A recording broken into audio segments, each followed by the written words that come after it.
Now, these are some of the claimants of Al-Mahdi who were from the deviant groups of Islam. There have actually been a few claimants to this position of Al-Mahdi who went on to found their own religions. In other words, they used the concept of a Mahdi as a stepping stone to break away from the entire religion of Islam. And the most famous of these are two religions that we'll discuss. The first of them is basically the Baha'i faith. The Baha'i faith is actually an offshoot of an earlier movement called the Babis.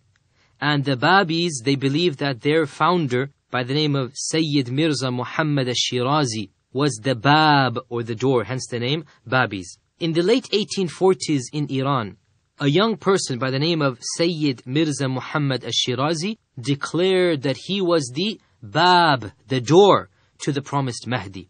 And this person, Sayyid Mirza Muhammad, he was from an Ithna Ashari Shia family. He was from a 12er Shia family. And he belonged to a branch of the 12er Shi'ism. Now obviously even the 12er Shi'ism have many groups in them. He belonged to a branch of the Ithna Ashari Shi'as called the Shaykhis.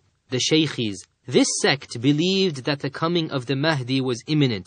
And no doubt this belief was a great catalyst in the claim of Sayyid Mirza Muhammad. The whole cult had built itself up into the fervor of believing the Mahdi would appear at any minute, and so Sayyid Mirza Muhammad declared that he was the Bab to the Mahdi.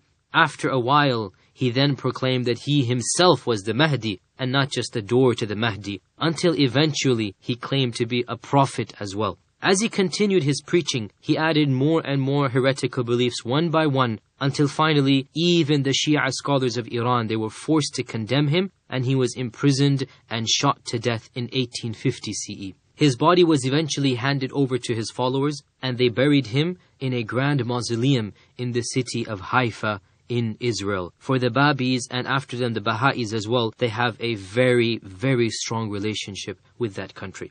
After his death, the death of the founder of the Babi movement or religion, this movement split into two groups, one of whom was under the teachings of Yahya Ali al-Mazandarani. Yahya Ali al-Mazandarani. And this group, they remained with the original teachings of Sayyid Mirza. And they still believe that he was the prophet and he was the door to the Mahdi and so on and so forth. And they are still existent to this day, albeit their numbers are extremely small. It is estimated that there are only a few thousand or even less than this in the entire world.